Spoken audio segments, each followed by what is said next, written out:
The Persona series has undergone many changes in its over 25-year runtime, but that's not to say that its roots are unrecognizable from what we have today. While its foundation and core concepts across time remain the same, the ever-changing team behind the franchise has never been afraid to open fans up to something new, tackling many different topics and themes in ways that will stick with you for a lifetime, a feat achieved both through a thought-provoking narrative and stellar presentation.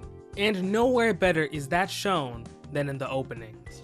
Throughout the years, the team over at Atlus have been responsible for some of the most captivating and exciting openings in gaming, and today, I want to try my hand at analyzing the openings for the mainline Persona titles. Each main entry in the series has at least 2 different openings with similar or completely different tones, giving players different expectations towards the same overall product.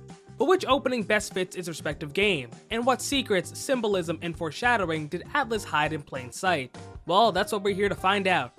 As a warning, discussing the openings means that I'll have to go fully in-depth on the contents of these games. As such, this video will contain spoilers for Persona 1 and both games in the Persona 2 duology. This video is getting really long, so I'm splitting this up into 2 videos. This one will cover Persona 1 and the Persona 2 duology, while part 2 will cover Persona 3, 4, 5, and their re-release openings. This project was a far larger undertaking than I expected it to be. It's hard to try to dive deeply into this stuff and separate the concrete facts from the up to interpretation side of things that only the developers would know for sure. While I can comfortably discuss nearly every scene in Innocent Sin's PSP opening, I can't exactly say I know beyond a shadow of a doubt why there are red 3D objects in the Persona 3 opening. At the end of the day, I'm only just a fan. Anything that's just me speculating, I'll be sure to clarify or just flat out avoid. I want this video to be a reliable benchmark of information in the community as possible. So if you notice something I didn't, think I misinterpreted something, or have any general thoughts to share, please feel free to leave a comment. Nonetheless, I'm confident you'll learn something new by the end of it all. With that out of the way, let's get started. Megami Ibunroku Persona, or Revelations Persona as it was called in the West, opens with a famous quote by Zhuangzi, a Chinese philosopher. This passage questions, who is the true self?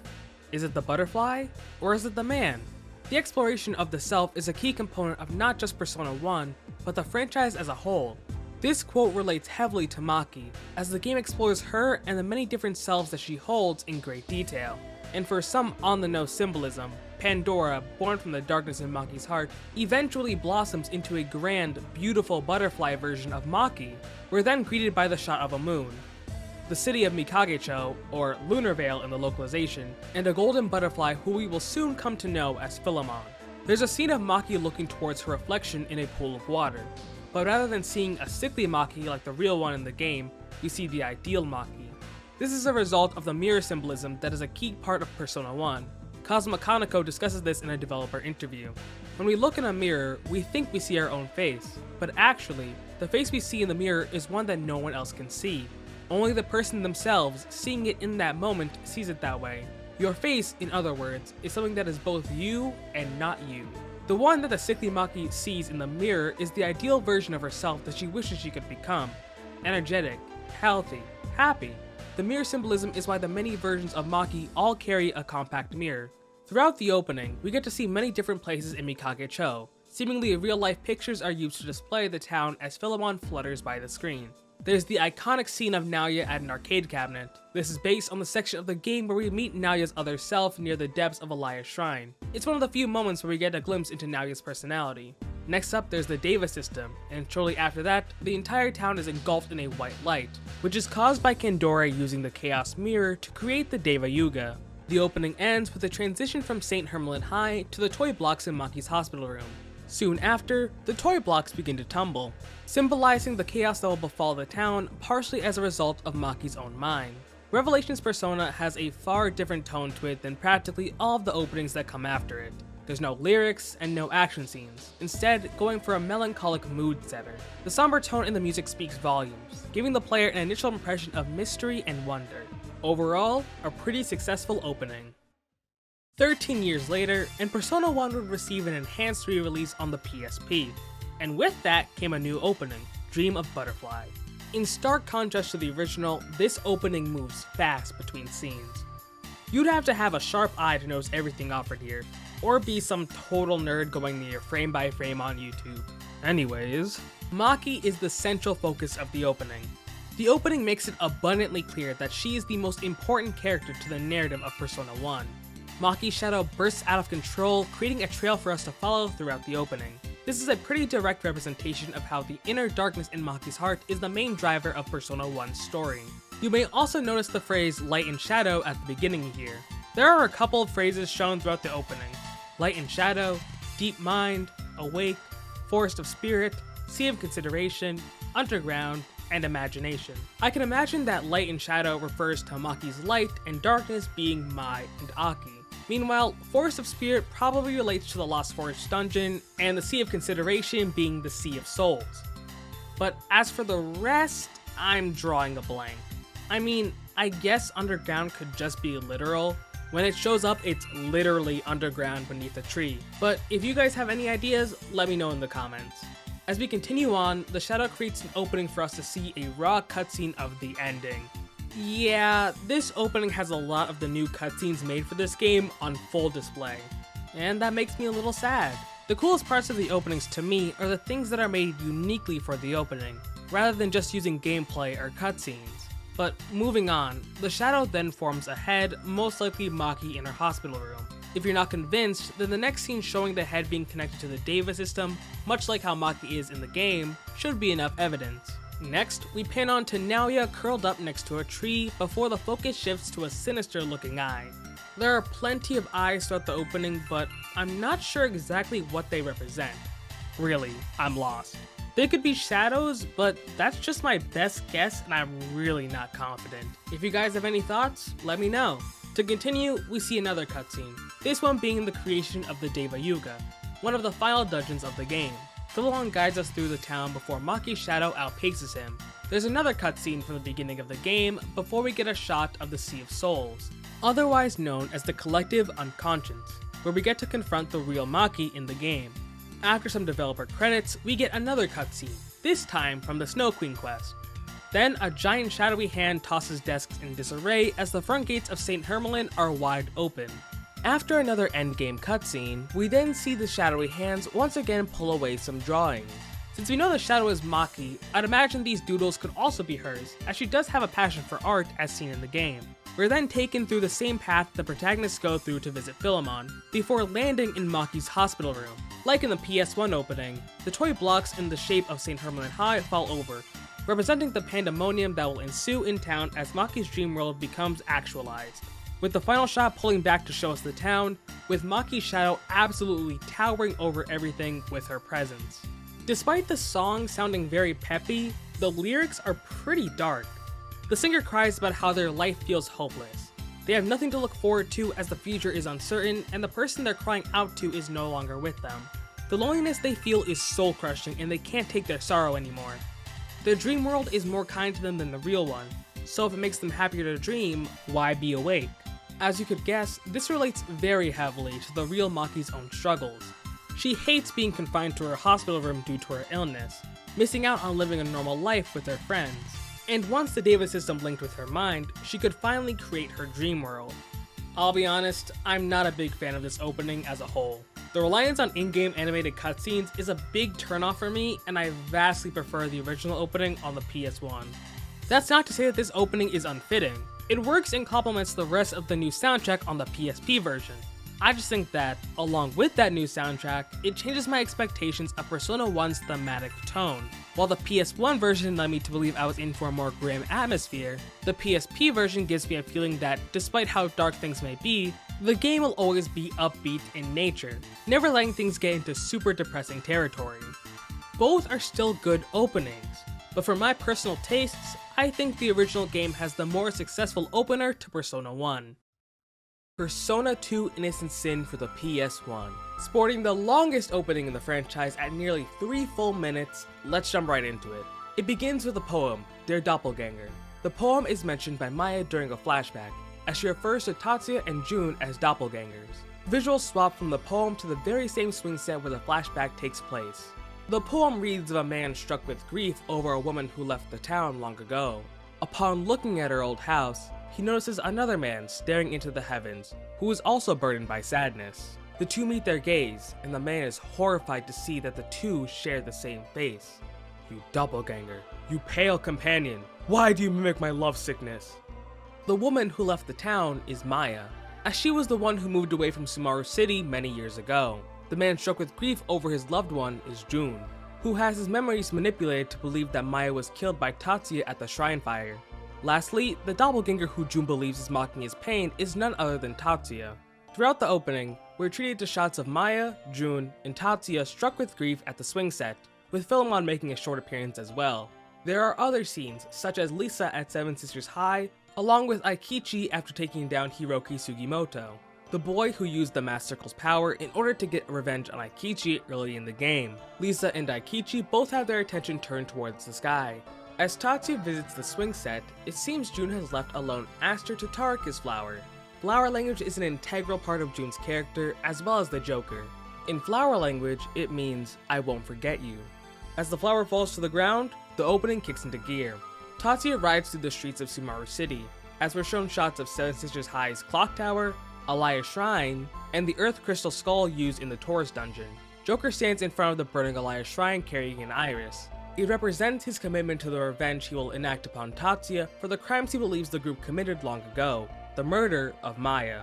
More action ensues as we see members of the Masked Circle having their ideal energy drained, along with Longinus soldiers and the last battalion raiding Sumaru City. There is an original scene of two buildings getting demolished.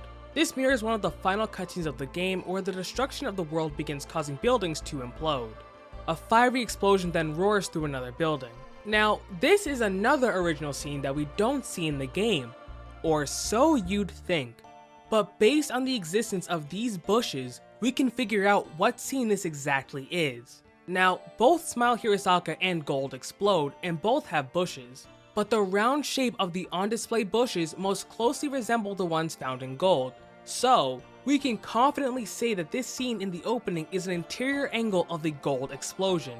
Yup, I just spent nearly a minute talking about pixelated bushes in a scene that really doesn't matter all too much. Let's just move on. The opening ends with Tatsuya summoning his ultimate persona Apollo and unleashing a fiery blast at the screen. Now the music? Alright, so the beginning piano piece is great at setting the initial tone, and the latter half of the opening using Knights of the Holy Spear is great, but the track that plays once Seven Sisters High is shown? Oh my god. Let's play just the first few notes. Did you catch it? Let me play the part of the game where it's used.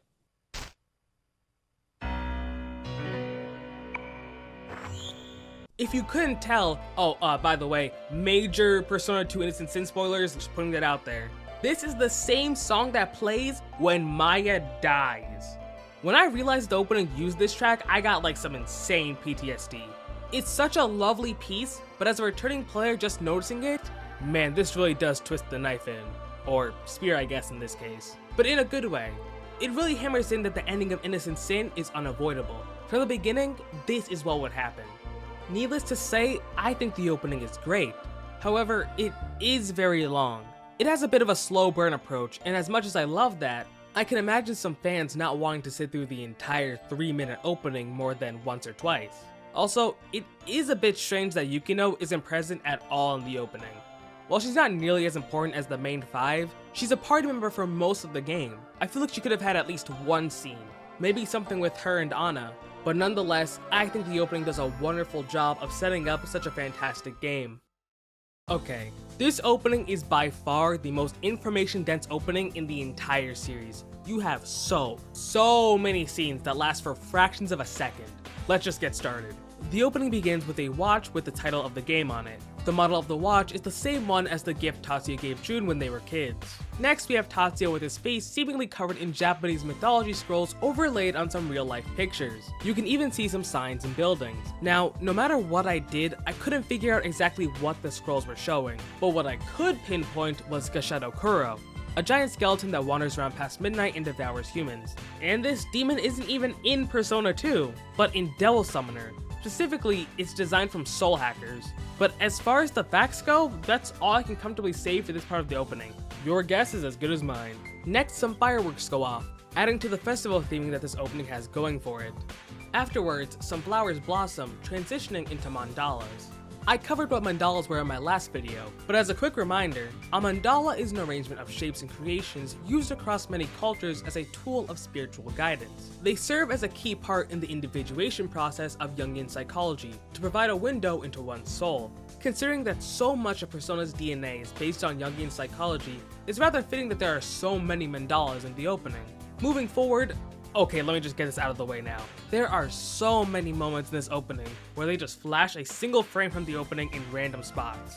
See, this right here is the scene from near the end where Joker drops a flower into a pool of water. I don't know why they do this so much, it feels kind of redundant.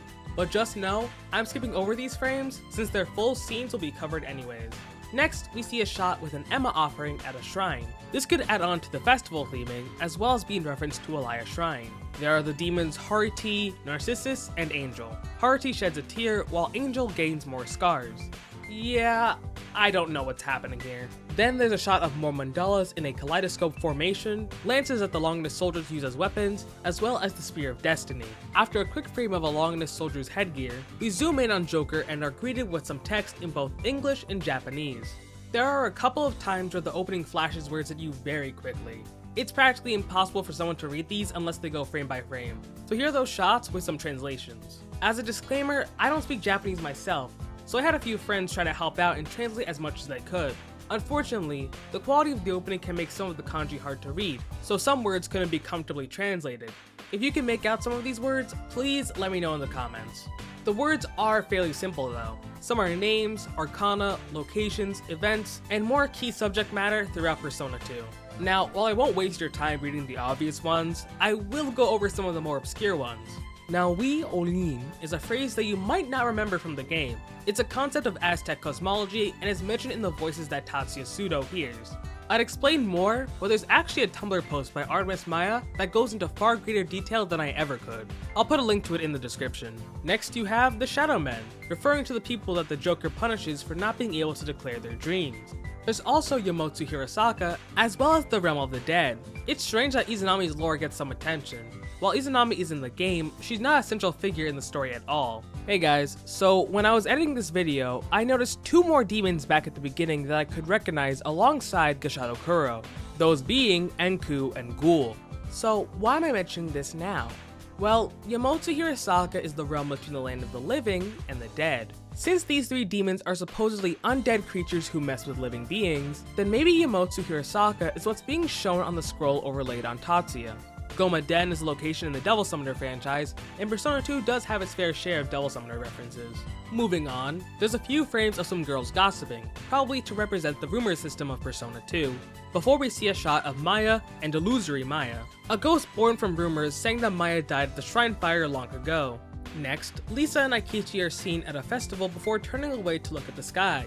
In front of Lisa, there's a singular pinwheel that stopped moving. A pinwheel can represent one's childhood, and now that it's stopped, it symbolizes a loss of one's innocence.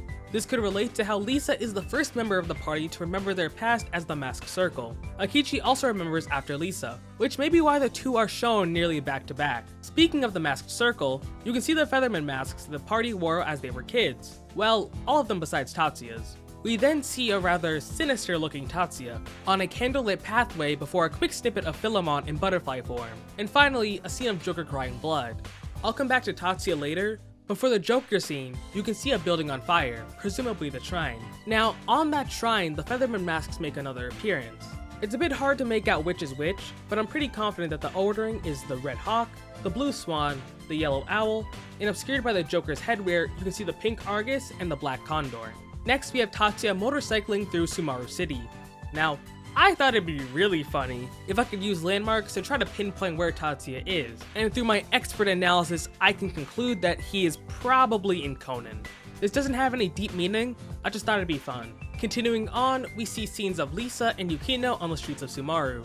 Philemon passes on by along with two demons that look nothing like the demons in Persona 2. I haven't seen any discussion as to who these two demons are, and I think that's because while these demons are in Persona 2, these are not their Persona 2 designs. These are the designs of Armaiti and Slime from Soul Hackers. And don't forget, Gashado Kuro at the beginning of this opening is also from Soul Hackers. So I have a bit of a theory as to how this happened. So Innocent Sin on PSP released in April 2011. Meanwhile, Soul Hackers released just a year after it. Since these two re-releases probably shared a development cycle, I can see how Soul Hackers designs ended up in this opening. Next, the crowd of people turn to reveal that they're members of the Masked Circle. This causes Keiichi to then sense their hostility. These moments where the screen becomes enveloped in blue as demons or enemies appear happens often in the game when a character's persona senses danger.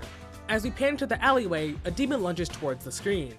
I thought this was potentially a rumor demon, like maybe the Dresser Hag, but its design doesn't exactly line up with any of the rumor demons in Persona 2, so maybe this is just some standard ghost or something. Anyways, there's a scene with Tatsuya taking off a mask of his face as Joker is set on fire in front of the shrine. Now, as we know, Tatsuya is a good person, and these evil looking scenes of him don't really fit.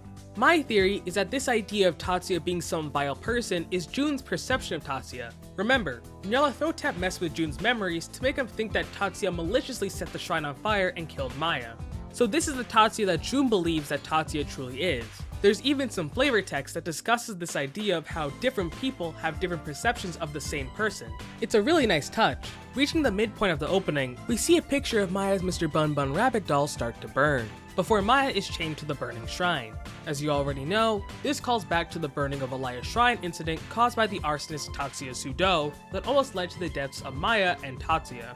And then there's some flashing shots of the Longinus headgear, the stopped pinwheel from earlier, Philemon's human form, and Jun walking through a hallway. And here's a scene that stumped me for a while. A shot where Lisa is fishing at a koi pond with some festival masks in the background. Now, Lisa herself is not too big on Japanese culture due to her father's overbearing desire for her to become a traditional Japanese woman. So I struggled to find some concrete meaning in this scene as the koi transform into butterflies and lift Lisa up. But for right now, my best guess is that this just adds on to the festival theme I mentioned the opening had going for it earlier. Next, Maya sees her own persona in a mirror before turning around and spotting many reflections of herself, similar to a house of mirrors. As discussed in the Persona 1 section, mirror symbolism and the idea of the self that only you can see is a major topic in Persona, further reinforced in the design of Maya's ultimate persona Artemis, who is covered in mirrors and reflective surfaces. Next comes the action segment with Artemis, Venus, and Hades.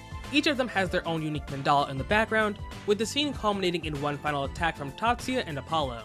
Joker stands carrying a salvia flower, which means I'm thinking only of you, referring to how Jun is only thinking of Maya, who he believes is dead. You can even see Jun's reflection in the water without his Joker mask. Also, I've seen a couple of people say that the tree at the end here is in the shape similar to Maya when she's bound to the shrine. And honestly, I think that's a bit of a stretch. It's clear that Jun is mourning for Maya in this scene, but I don't think the tree and Maya line up all too well. Tatsuya then passes through sliding doors of all the ultimate personas: Apollo, Durga, Venus, Artemis, Hades, and even Kronos. He then loses his clothes as he passes by a nude Maya and Lisa. In Japanese media, nudity during supernatural or spiritual events isn't very uncommon. This is actually something I learned from Earthbound, where in the Japanese version, Ness is naked in Magican, a world in his dreams. And finally, a shot of the party besides Yukino and Jun looking towards Philemon's butterfly form, before one last shot of Tatsuya's watch and Jun's lighter. Oh yeah, I forgot to mention, but god, I love this song. As a whole, Unbreakable Tie is about confusion and fear of one's own identity and past, but despite it all, we know we can't move forward unless we face ourselves. Asami Izawa absolutely kills it with her vocal performance. She really nails the emotion. Okay, we're finally done. That opening alone was nearly half of the entire script. In truth, I'm not sure how I feel about this opening. It's very exciting while also being rich in foreshadowing and symbolic meaning, but at the same time, it's filled with what feels like white noise to add an extra layer of confusion that I think is just a little too much. As it stands, I love both openings of Innocent Sin. They're both exciting in their own ways, but I think the PSP version just barely steals the win. The slow burn approach of the PS1 opening works wonderfully, and the transition to Knights of the Holy Spear as mayhem ensues is brilliant. But it's the longest opening, I can't stress that enough, and as I said earlier, I can't imagine most players not wanting to sit through the opening more than once. On the other hand, the PSP version is filled to the brim with information overload in a way that immediately grabs your attention, but man oh man, for everything that's on the nose, there's something that feels like it's just there for the sake of biding time. But I think there's one truly definitive metric we can use to determine the better opening. Only one of them has Yuki now. Now, onto Eternal Punishment. It begins with a shot of the moon in Philemon's butterfly form before panning down to Maya. The moon has strong ties to Maya, as she is not only part of the moon arcana, but her persona, Artemis, is the moon goddess. Next, there's a scene of Seven Sisters High. This is followed up by Maya burning the Seven Sisters emblem that would protect her from the chaos happening in town, given to her by Tatsuya. Next, we're shown the blimp from the Aerospace Museum escape, Alaya Shrine, the Underwater Ruins escape, and the Torifune. Now, we're greeted by the party members, Katsuya on the rooftop, Balfu running his rumormonger site, Tatsuya at the shrine, and Ulala punching a mirror in frustration. Next comes some antagonists. We have Pseudo at the sanitarium and Kandori running the Joker factory. Then we see an explosion on the Nichiren Maru ship, an X1 robot, and one of the dragons from Chizuru's fortune telling. We're then shown an uncommon angle of the collective unconscious, Philemon and Yarathotep's domain, taken from one of the endgame cutscenes. Gozen and Tatsuzo Pseudo make their appearances before Maya and Tatsuya have an action segment together, summoning Artemis and Apollo to launch a dual attack. And yeah, that's it. The amount of words I wrote for this is about like 10% of what I wrote for Innocent Sin's PSP opening. I'm not even sure what I'd necessarily dive into for the music. It's uniquely made for the opening, and I think it sets the tone well. I feel interested in these characters, and I'm wondering what exactly goes on in this game. As another point of praise, I think some of the visuals look very good, sometimes even better than the PSP opening. But after that, there isn't much for me to really sink my teeth into. There's a couple of original shots mixed in with just some raw cutscenes from the game that overall leave me feeling a bit empty. I gave Innocent Sin's PS1 opening some criticism for being too long, so I have to give credit to Eternal Punishment for being able to cut down the runtime in half while still having some mystery and excitement, but the opening just doesn't do enough for me to really consider it a favorite of mine. I wouldn't call it a bad opening, but I also wouldn't say it stands out much from the rest of the crowd. I'm not gonna sugarcoat it. The PSP opening for Eternal Punishment really does go above and beyond to improve the original intro, and it accomplishes this while not straying away from its predecessor's foundation at all. Using a new arrangement of Knights of the Holy Spear, the opening leads once again with a shot of the moon and Philemon, before cutting to a shot of Sumaru City and then the insane writings on Sudo's sanitarium room walls. We even get to see Sudo with his own Joker mask, followed by Philemon and a number of different Jokers, namely Ginji Sasaki, Jun, the actual Persona Joker, and Sudo once again. After an eerie, Joker-like smile, we see God Kandori next to the kanji Batsu, which is the name of the game in Japan. Maya tries to reach out to Philemon, but she's unable to catch him. We're shown Maya and Philemon on film. I'm not sure exactly what to make of this shot. Maybe it could be the red film of fate or something, but your guess is as good as mine. Next are some mirrored shots of Maya before the game's title appears and the focus shifts for a moment to the Torifune, Eternal Punishment's version of Xibalba. We now have a new scene composition showcasing the main cast, Tatsuya in front of the shrine, Balfu smoking, Katsuya at Seven Sisters High, and Ulala once again punching a mirror in anger. We see the Aerospace Museum's blimp taking flight and catching fire, Sudo fading into that fire, and Tatsuzo Pseudo calling upon Gozen's power. The tone turns somber as we see Philemon's fading strength. As Maya is spun around in the chaos, Tatsuya arrives to bring her the balance she needs to make a stand. Finally, the music ramps up as we're treated to an amazing action sequence, where the main party all get to summon their own personas, ending with a large fire from Apollo into a blast from Artemis. That's an amazing opening. It keeps the same DNA as its PS1 counterpart, but ups the mystique, the energy, and the delivery. Everything improved with this opening. It is so wonderfully made. A great opening to end off the original Persona trilogy. And that's it for part 1. The next part will be focused on Persona 3, 4, 5, and their re-release openings. If you want to know when that's out, be sure to subscribe. And if you learned something new, please let me know in the comments. I found a greater appreciation for all these openings throughout this project, and I hope you found something new to love too. With that said, thank you so much for watching, have a great day, and stay tuned for when I discuss every single word in Persona 3 Portable's action sequence.